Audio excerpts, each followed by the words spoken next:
পূর্ব বর্ধমান জেলার কালনা ২ নম্বর ব্লকের হাটগাছা গ্রাম। এই গ্রামে ২ বছর ধরে সাধারণ মানুষ কল আছে কিন্তু জল নেই। কেন জল নেই? না, যে সংস্থা কাজ করছিল তাদের পেমেন্ট বাকি আছে, তাই জন্য তারা টাকার জন্য কাজ বন্ধ করে দিয়েছে। প্রায় ১ কিলোমিটার ১.৫ কিলোমিটার দূর থেকে জল নিয়ে আসতে হচ্ছে সাধারণ মানুষজনকে। সেইভাবেই জীবনযাপন করছেন এলাকার তথা হাটগাছা গ্রামের মানুষজন। কবে এর সুরাহা হবে তা কারুরই জানা নেই। কালনা থেকে রাজকুমার ঘোষ, কলকাতা টিভি। এই যে আপনার বাড়িতে যে কল আছে, এই কল দিয়ে কি জল পড়ে? না না, পড়ে না। হ্যাঁ, পড়ে না। কেন পড়ে না? জল দিইনি এখনো। এই এলাকায় কি সকলের বাড়িতেই একই সমস্যা? একই সমস্যা। কতদিন আগে কল দিয়েছে? প্রায় বছর দিয়ে হয়ে গেল।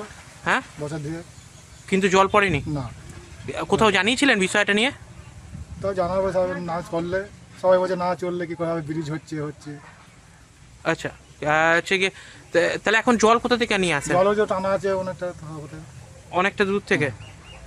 তাহলে এই এলাকায় মূলত জলের সমস্যা রয়েছে? প্রচুর সমস্যা জলের। আমাদের এলাকায় সমস্যা হচ্ছে, আমাদের ১.৫-২ বছর আগে পাইপ লাইন এসে বড় হাম্বল মেশিন দিয়ে খুঁড়ে আমাদের ঢালাই রাস্তা অর্ধেকটা করে ভেঙে চটিয়ে দিয়েছে।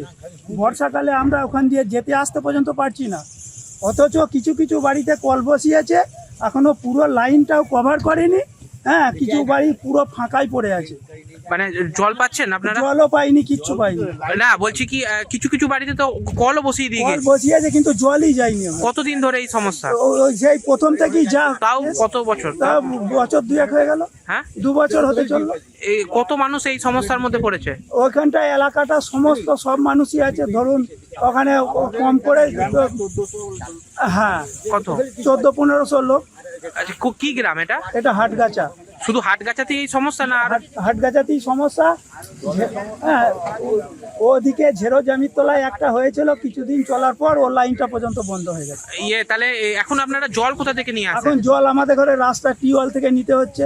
7 দিন অন্তর খারাপ হয়ে যাচ্ছে। পঞ্চায়েতে দরখাস্ত দিচ্ছি, আবার আসছে, তারা সারছে, তারপর নিচ্ছে। ও 2 কিলোমিটার তফাৎ থেকে মেয়ে ছেলেরা জল নিয়ে আসছে, ব্যবহার করছে।